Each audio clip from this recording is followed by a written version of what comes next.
Bonjour, chers petits abonnés.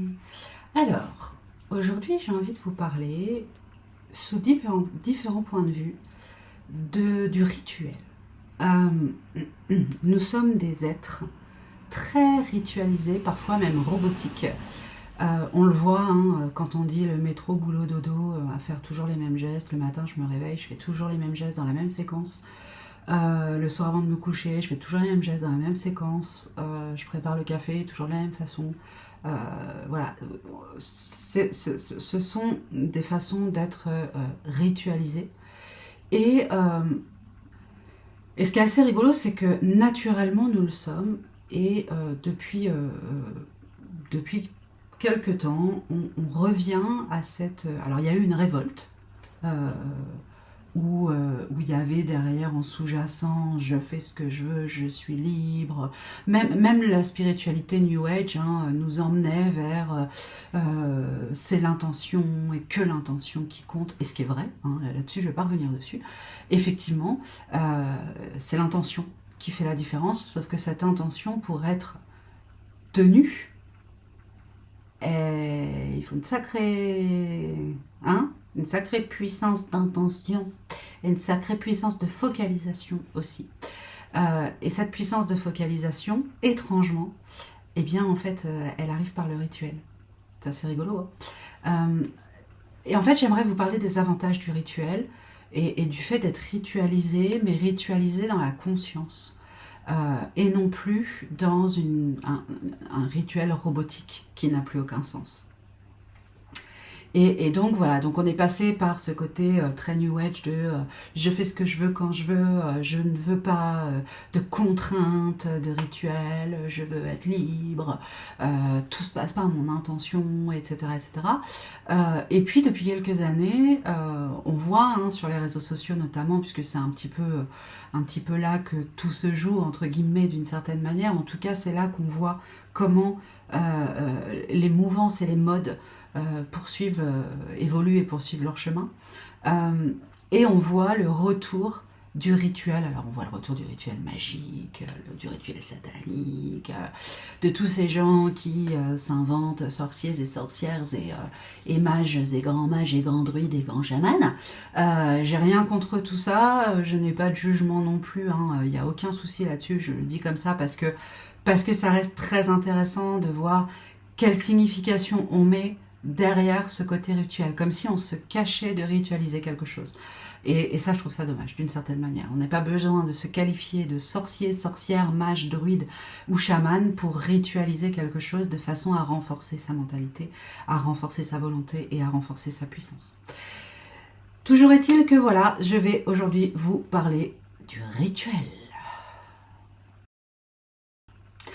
Alors, ce qui est très intéressant dans le rituel, et vous connaissez ma façon de faire et ma façon de penser, je cherche jusqu'à ce que je trouve une réponse, et je cherche dans tous les domaines possibles et imaginables.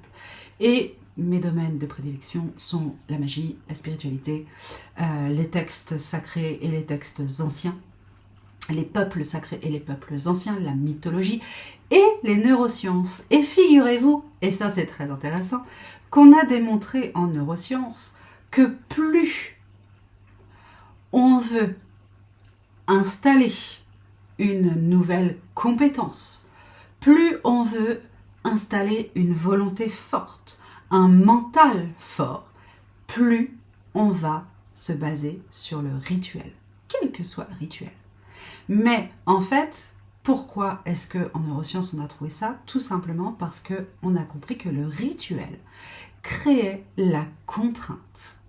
Et que la contrainte dresse, entre guillemets, j'aime pas ce mot, mais c'est le mot qui avait été utilisé, ou en tout cas éduque le mental et plie le mental de façon à ce qu'il prenne goût à quelque chose de nouveau et à ce qu'il se renforce dans sa volonté et dans sa puissance.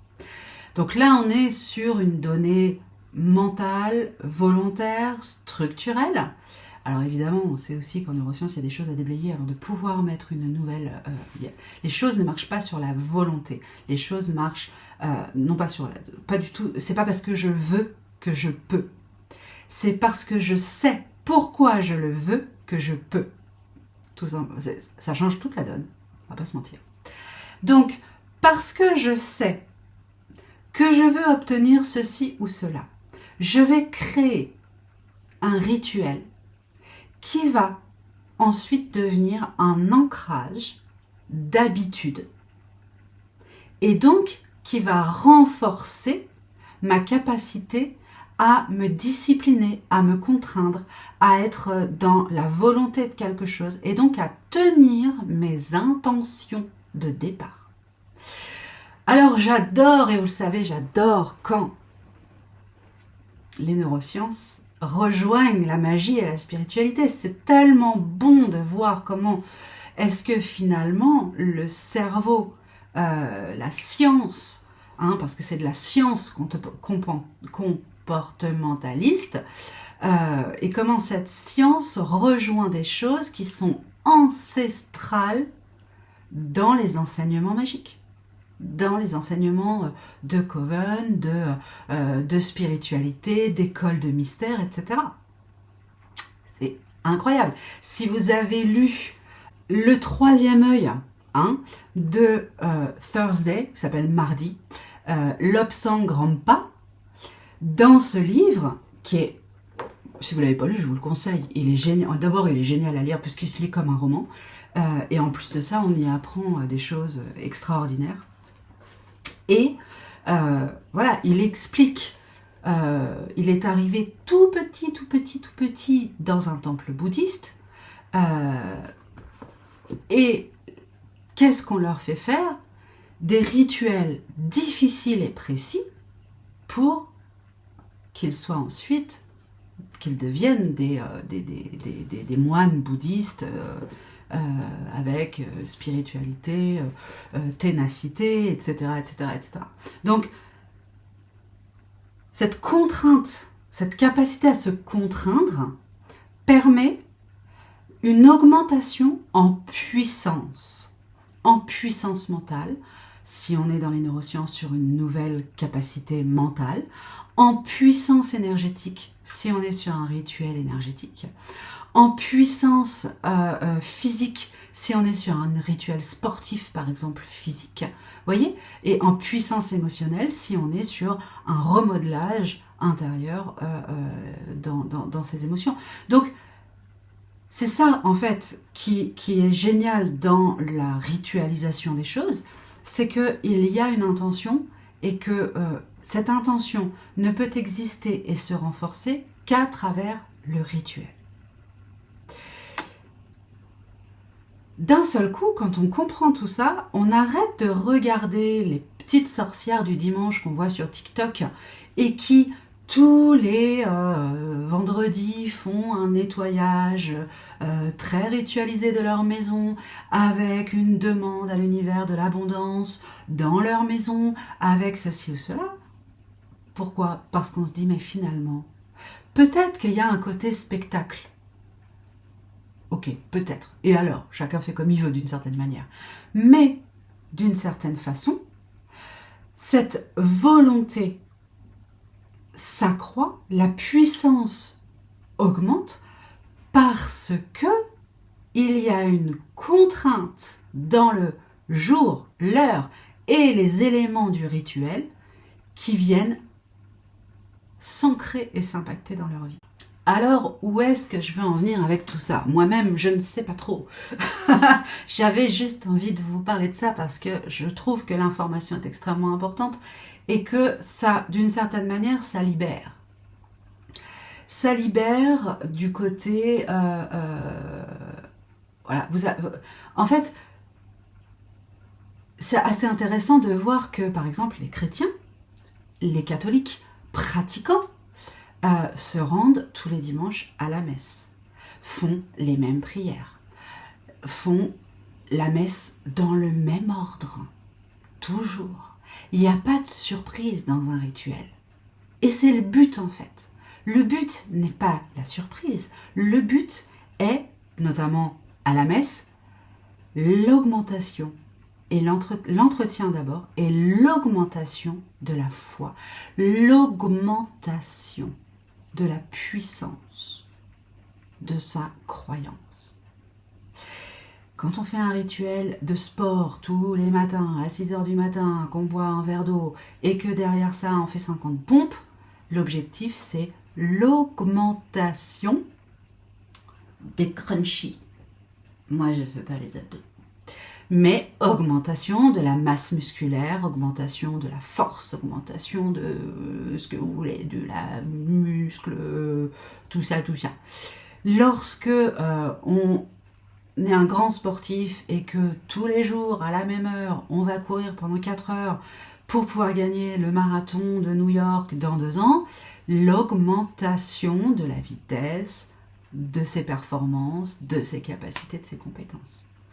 Lorsque l'on fait un rituel magique, c'est l'augmentation de sa puissance.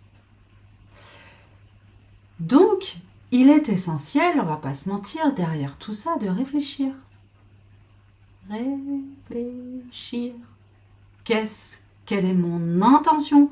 Qu'est-ce que je veux? Comment je le veux? Etc. Pourquoi je vous dis ça?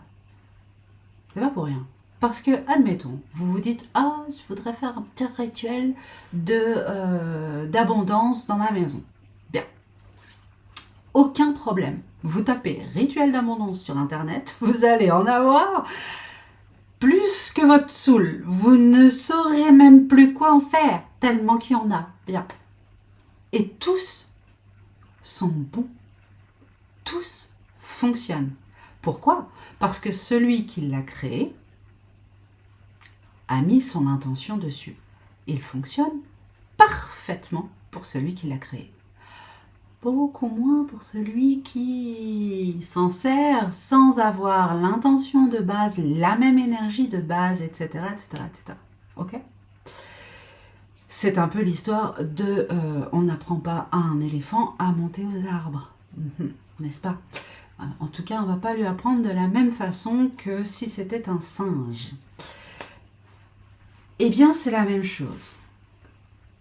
Lorsque vous voulez créer un rituel, d'abord, quelle est votre intention?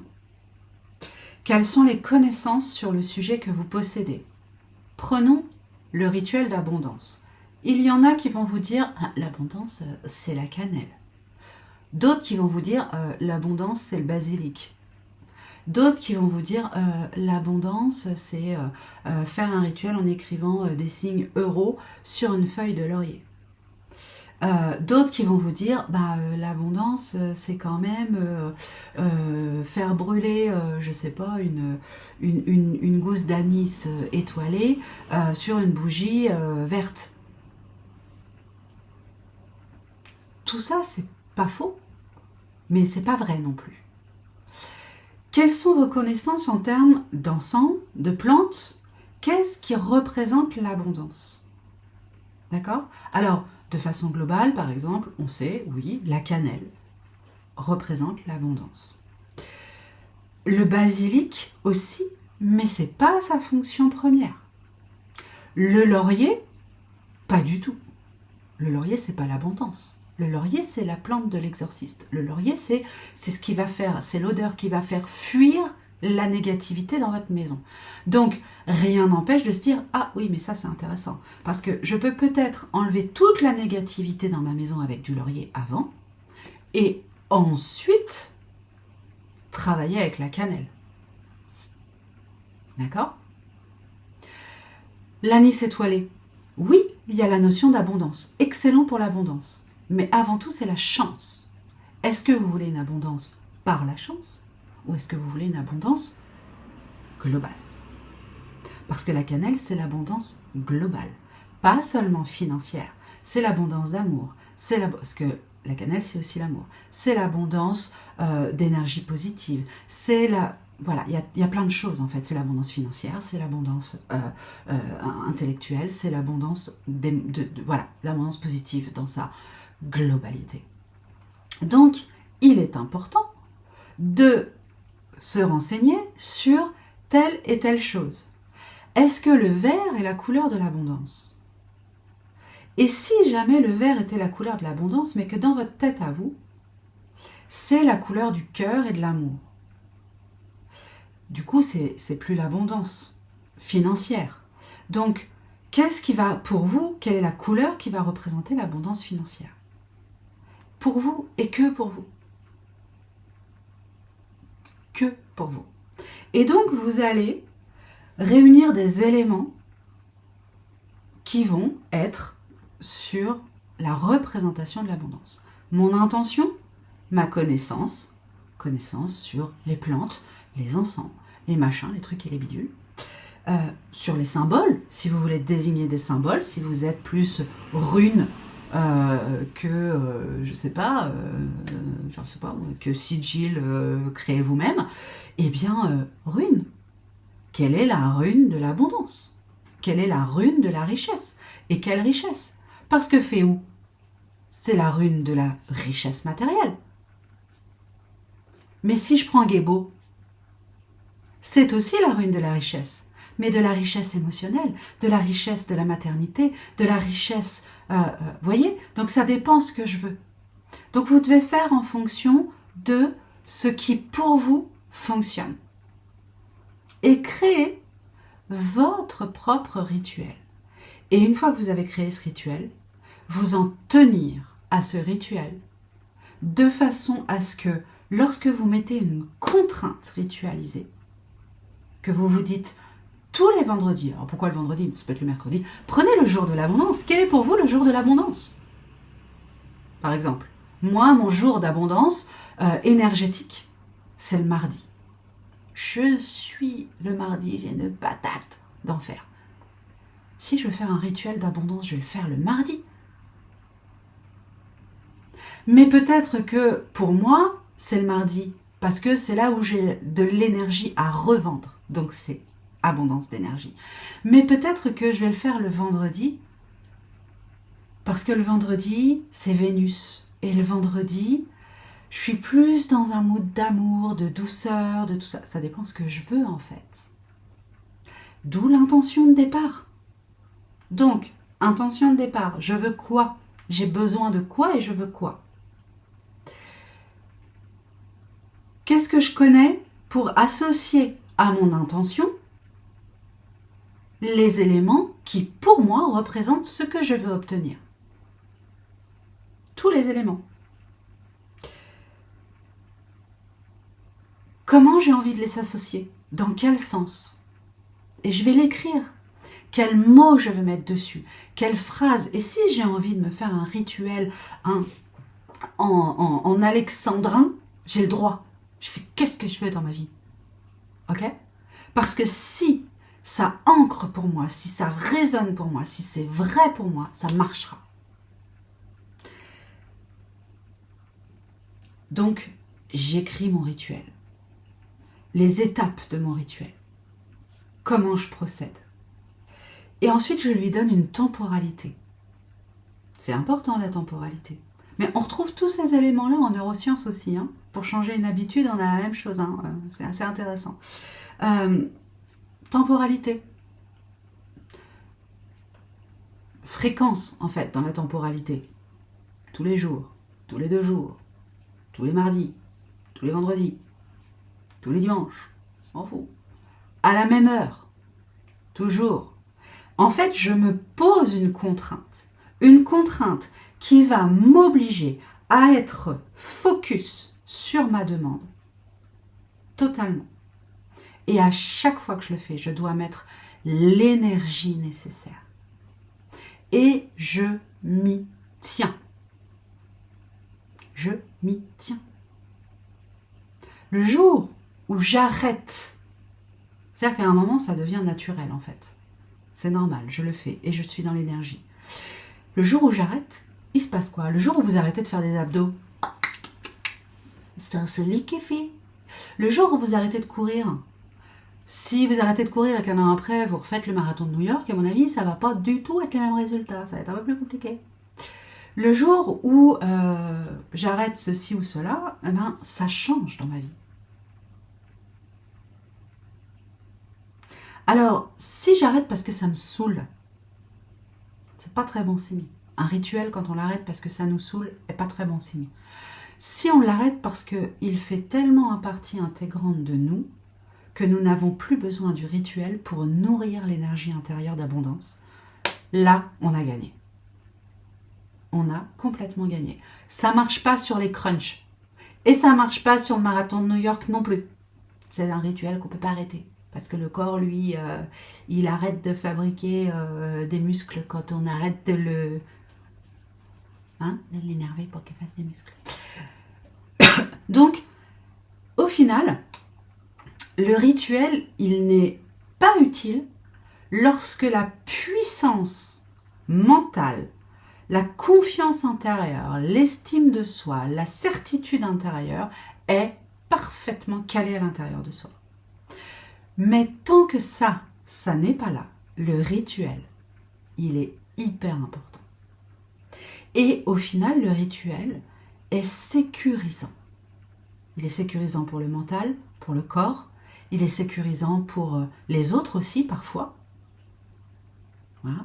Le petit rituel de « je me lève, je vais réveiller mes enfants, je leur prépare le petit-déj », c'est un rituel hyper sécurisant pour moi, en tant que bonne maman, et pour eux, en tant que petit enfant. Et donc, ça permet de construire des choses. Ça permet d'asseoir des habitudes et de construire des choses. Donc je vous invite à créer vos petits rituels autant que vous le désirez, qu'ils soient magiques, physiques, mentaux, émotionnels, parce que c'est le seul moyen humain que l'on a, alors c'est le seul, pour vraiment être fier de soi et transformer son énergie, sa matière. Voilà, petit chat, je vous fais plein de bisous et je vous dis au mois prochain. Prenez soin de vous.